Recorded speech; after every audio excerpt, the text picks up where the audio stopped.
I have had the hardest time starting this video, and the reason I've had the hardest time starting it is because last week, if you watched last week's video, then you know that that this week I was going to go over proportions and specifically how proportions work out with different ages. And I did do some work on that, and I did a whole lot of research and a whole lot of maths and wrote up a spreadsheet and all kinds of notes. And I'm not happy with my results. I don't feel like I did a good enough job. And because I don't feel like a good enough job, I am not going to cover that today. Instead, what I'm going to cover is the shoulder girdle. Because in Dr. Jordan Peterson's 12 Rules for Life, rule number 8 is tell the truth, or at the very least, don't lie. And I feel like if I presented my research so far on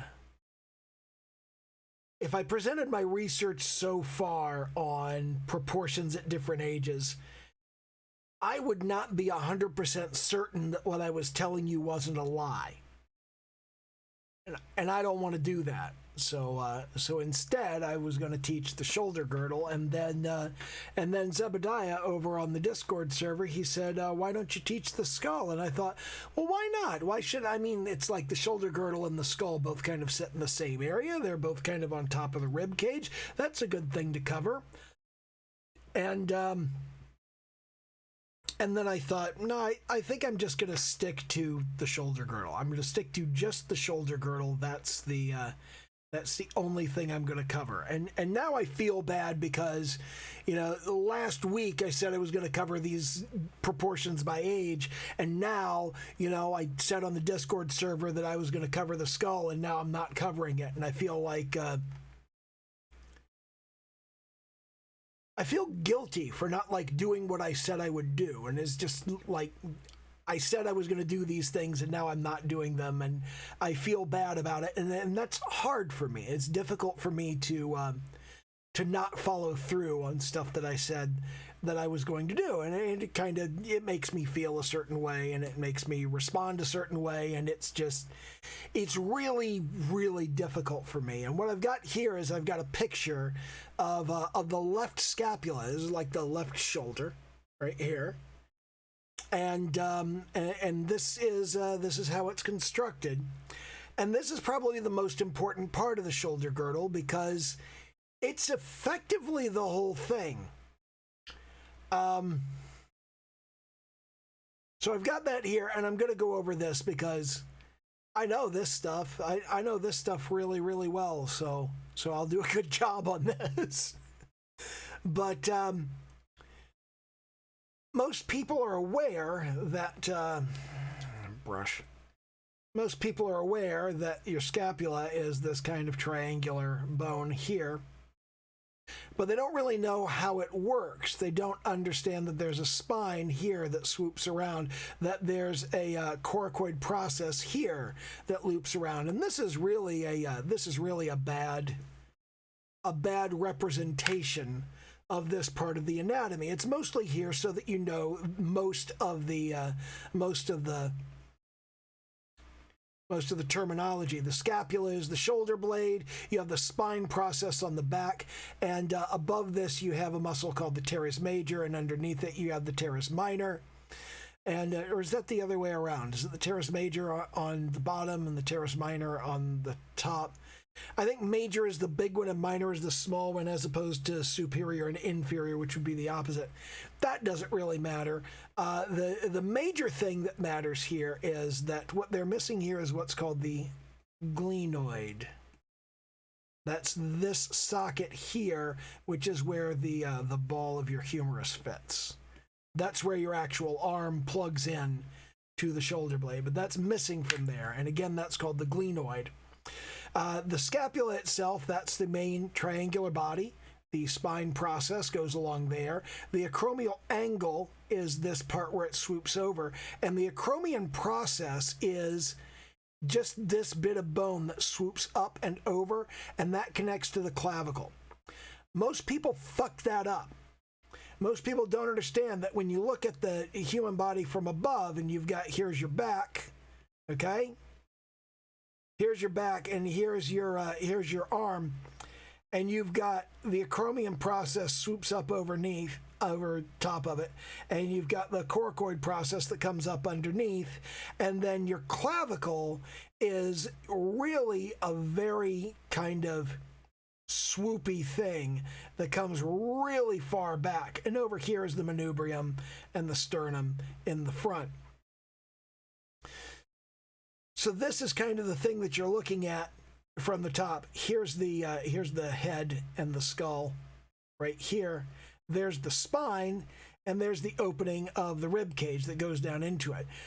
The scapula from there, it's really very pronounced, and you can feel that. You can actually like put your hand on the center of your chest and you can feel your scapula and how dramatically it swoops back.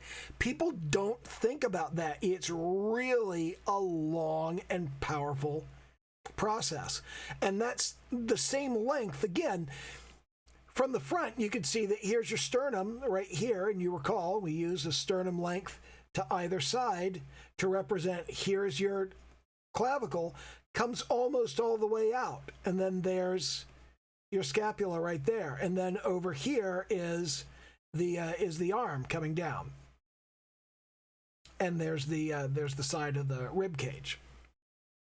And depending on whether you're drawing a man or a woman, it can be wider and so on and so forth. And we've talked about that before.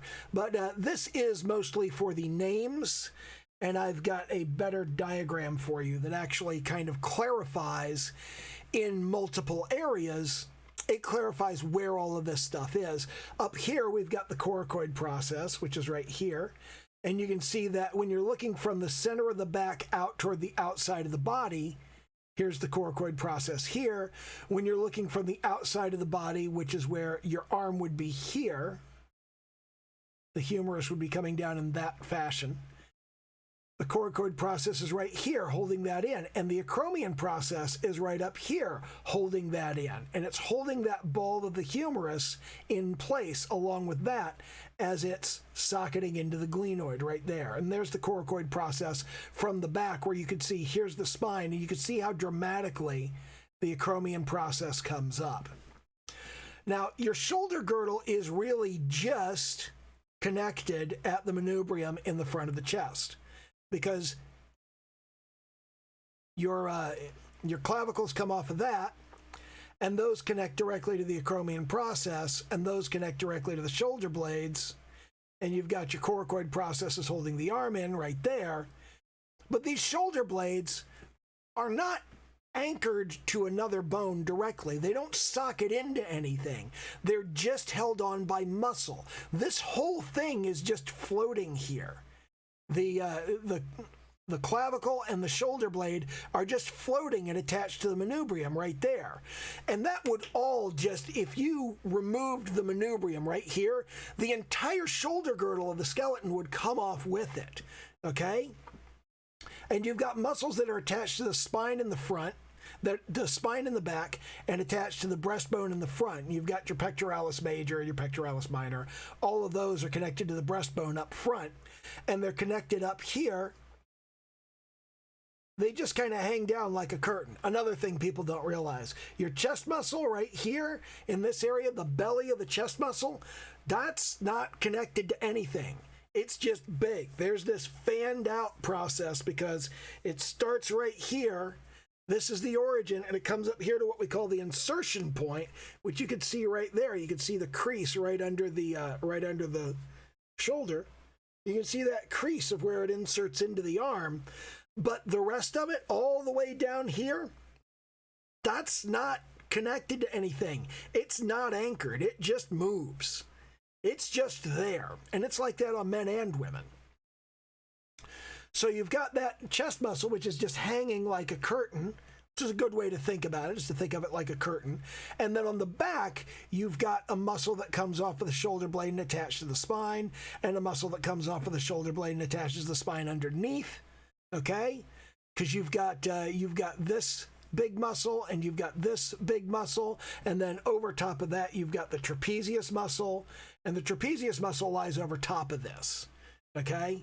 And that's connected differently, but all of those are connected to your spine in the back, and then you've got more muscles down here and all of that. And one of the more important ones is you've got this sheet of muscle underneath of the scapula. You've got a sheet of muscle that wraps around the front of the body. So from the scapula here, you've got a muscle that wraps around the front of the body, and here's your rib cage right here, okay? And when this muscle wraps around the front of the body, it fans out and it inserts into the ribs. And that's what we call the serratus anterior. And that's those little, a lot of people call them the shark gills, the bodybuilder muscles, the superhero muscles. It's those little sharp shark tooth kind of things that sit along the edge of your rib cage. You can't see mine because I'm old and fat. But that's the important bit to understand about the shoulder girdle. And here's the acromion process, so you can see just how dramatically this swoops out, just how far out it comes. It wraps all the way around, and then that connects to the clavicle, and the clavicle comes all the way over to the middle of the chest. So you've got this bit right here, and this clavicle is going to come all the way over here. And when you look at that from the top, you have kind of this S shape, and then that connects to the spine of the clavicle, or to the spine of the scapula, and then you've got the coracoid process under here, and all of that fits together around the arm, which here would be held out in front. But the important thing about that whole shoulder girdle thing and all of that stuff fitting together is that you can draw all of this out, and we've got here a sketch that I did in the beginning. You know what? I'm just going to start a new one. What we're going to do here is we're going to start again. We've got our little square, and that's going to be the right hand side of the body. And we do another square that matches the left-hand side of the body. And like artists are always doing, well, you should check and see whether this is reasonably symmetrical by reversing it horizontally. Does that look okay in both orientations? Well, yes, it does. And now underneath of that, we're going to go from the midpoint and the midpoint, and we're going to come down a little bit. And here is the rest of our torso. So we've got kind of two that are stacked side by side and two that are stacked end on end. And inside of here, this is where we have the rib cage. And the rib cage is going to come down, and it's going to come up, and it's going to swoop back up over here. And you can see right in here, this width right here is not 100% accurate coming all of the way out. But when you add in your scapula here, okay, here's your scapula. Here would be your glenoid, and your arm is going to socket into that, and that means your shoulder is going to sit right about here. So with your scapula here, and we already know we've got, there's your manubrium, and there's your sternum right there, and that clavicle is going to sweep up. The important thing about this is that the clavicle is jointed. If you shrug your shoulder up, you can see that the clavicle changes its angle. You can see that it raises and lowers, because what we've got here is what's called a cartilaginous joint. And a cartilaginous joint is a joint that moves, but you can't really move it on purpose. You can't just like twitch your clavicle. You can't do that. You have to move something else, and the clavicle moves with it. And it's the same kind of thing that you have with other joints in your body that you don't necessarily have muscles attached to move them. And you've got a number of these. Usually when we talk about joints, we're talking about what are called synovial joints, which are joints you can actually move, that you have muscular control over, and you can dictate whether and when they move and how far. But your cartilaginous joints are just flexible areas of your skeleton. They're just flexible areas where things fit together. You have these all the way down your sternum. And the reason you have these is because when you take a deep breath, your chest needs to expand. And for your chest to expand, that breastbone has to come out and those ribs have to flex. And you've got cartilaginous joints in the back that have to let the ribs expand outward and flex upward and really kind of get that outward momentum and to provide room for your lungs to expand and fill up. Okay? And these cartilaginous joints here mean that when you raise your arm, if you raise your arm up over your head, your clavicle's going to come with it. You know your shoulder blade comes with it. If you hold your arm up like this, you can feel that the shoulder blade's coming up behind there. So there's your shoulder blade coming up. And there's the joint of your upper arm, but the joint of your upper arm is connected to the clavicle. So as you reach up, people forget this. When you reach up, you don't just reach straight up and then you stop here. You can reach farther. You've got more of a reach, and it comes in closer to the head. And it drops down farther from the head as you put it down. Now, this happens naturally, and if you just move freely, once you go beyond this 90-degree point here, as your arm comes farther up, your shoulder's going to want to come up with it. Your clavicle is trying to move with the rest of your arm. In fact, if you swing your arm around and keep your other hand on your clavicle, you can feel the clavicle moving every time you move your arm, because that's there to increase your range of motion and make it easier for you to move back and forth and up and down and all of that sort of stuff. So when you're drawing dynamic figures, or you're drawing people in interesting poses, you're going to end up with not just the arm itself moving upward, and you've got here's like your forearm, and there's your upper arm right there. So you've got this rhythm to it, and you've got over here's the back, and we've got him kind of turned a little bit to the side, and here's the shoulder. But your clavicle's also coming up, and because your clavicle's coming up, that shoulder is getting closer to the head and closer to his face. So another thing that I want to do here, another thing that I want to start doing rather, is I want to begin kind of giving you things to do over the course of the week, so that you have some stuff to work on, like something concrete. I don't know if you noticed, but last Saturday, I did a live stream. It's like at 11 o'clock. And I had bum number one jumped in and said in the comments, he said, hey, let people know when you're doing a live stream. Honestly, did not know I was doing one. I was sitting on Discord and I literally said, fuck it, I'm doing a live stream at 11 o'clock. And I live streamed for an hour. Also, it was kind of a shitty live stream, okay? But the thing that I want you to think about here is we've got this architecture of the shoulder girdle here and how that's connected in. So what I want you to do over the course of the next few days, because I'm going to live stream again on Saturday, probably again around 11 o'clock at night, probably again for about an hour. If you really want to keep tabs on it, then you probably want to jump up my Discord, because that's where I actually talk to people. That's where I communicate with people all day, every day. But I'm going to be live streaming again on Saturday night, and I'm just going to go ahead and peg it at 11. But I'm going to jump on here, and the idea here is I'll give you stuff to do on Wednesday, theoretically, if I ever actually get a video out on Wednesday, which I think this one is actually going to be available on the wee hours of Thursday morning. But the idea is that I get a video out on Wednesday, and the video says, hey, here's the thing that you need to do, and then you've got Thursday, Friday, and Saturday to do it, and then at 11 o'clock on Saturday, I live stream, and then I do the same thing that I gave you for homework to let you know how that fits together. But again, to just kind of go over this, your shoulder girdle, you've got your you've got your scapulae right here. You've got the clavicles, and you've got the acromion process, and that holds onto the arm right there. And you got the exact same thing on the other side right here. And what I want you to do is I want you to think about the arm moving with the clavicles and the scapula. Essentially what I want you to do is to kind of rough out kind of the rib cage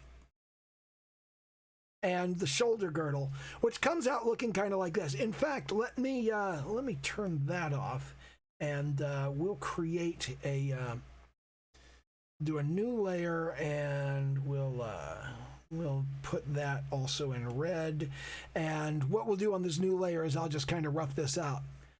Obviously, you want to start with the double wide chest, as we've talked about. So you want to start with your initial construction like so. It doesn't matter whether you do this digitally or whether you do it with traditional methods. Either one is fine. The important thing is that you do the sort of exercise, and you rough in your rib cage right here, and you rough in kind of your scapulae, which sit along here. They kind of interlace with the rib cage, and then block in the clavicles and the upper arm like so, and put that upper arm in some poses. Develop kind of the idea of at different angles in different structures. Here's the arm up, here's the arm just kind of off to the side, but the shoulders being shrugged up, and just kind of throw that together and think about where the clavicle is going to be, where the shoulder blade is going to be, where the ball of the upper arm joint is going to be, and where the rest of the arm joint is going to be. I feel like this is the shittiest tutorial I've ever done. I apologize for that. Things will get better, I guess, eventually. Okay, bye.